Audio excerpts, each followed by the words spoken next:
माननीय विधायक श्री गणेश्वर बेहरा।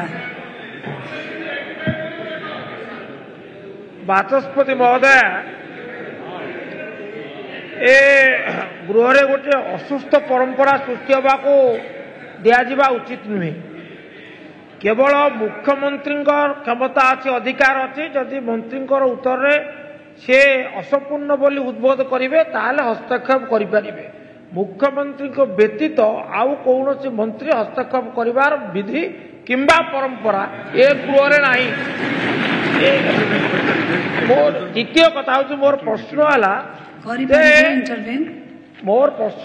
माननीय मंत्री महोदय कहे कि जे बलांगीर जिले थिबा समस्त 14 गोटी ब्लॉक रे सर्वनिम्न 35% रु अधिक जलसेचन सामर्थ्य सृष्टि करा जाइतिबा कथा सत्य कि एक जदि हाँ ताहले कौ समय करा जाइछि। तापरे मोर द्वितीय प्रश्न वाला निर्दिष्ट भाव में जो लोअर सुक्तल उपरे गृह रे उत्तेजना प्रकाश पाइला, उत्तेजना भितर उद्वेग मध्य प्रतिफलित है। मो सेतिरे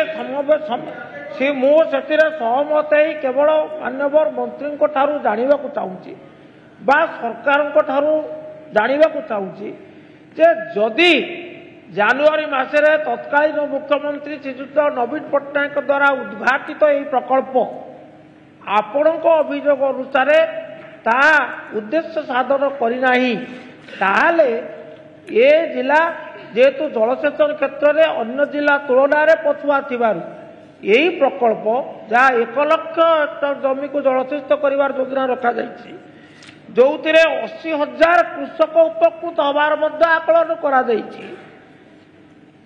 ताहा केबे सुद्धा पूर्णांग करिबा पई आपण स्वतंत्र भाव में नक्शा प्रस्तुत करिवे कि नक्शाटा केबे सुद्धा प्रस्तुत करिवे ये पवित्र गृह रे आपण उत्तर रखिबे कि।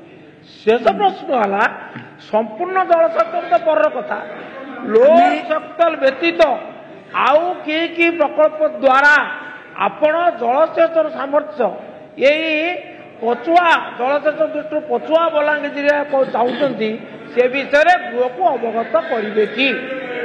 माननीय मंत्री मान्यवर अनुभवी विधायक गणेश्वर बेहरा जो कथा बलांगीर जिला कनसर्न कर एकमत। लोअर सुक्तेल प्रकल्प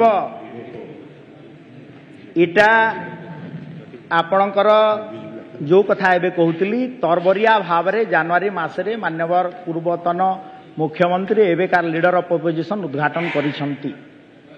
आज पर्यंत गोटे सेंटीमीटर जमी को लोअर सुक्तेल पानी जाई नाही। एज पार द डीपीआर मोर पाखरे जहाँ उपलब्ध अच्छी 2026 पूर्व गोटे इंच खेत को पानी जीवार नहीं। तो आमे ताकू कार्यकरी करिवा पाई मु मान्यवर मुख्यमंत्री सहित कथा हेबी एवं पदक्षेप ग्रहण करा जिवो। एवं आपणकर सरकार घोषणा करथिले निर्वाचनी पत्र रे जे 35% ब्लॉक एच यूनिट आमे पानी संयोग करिबू।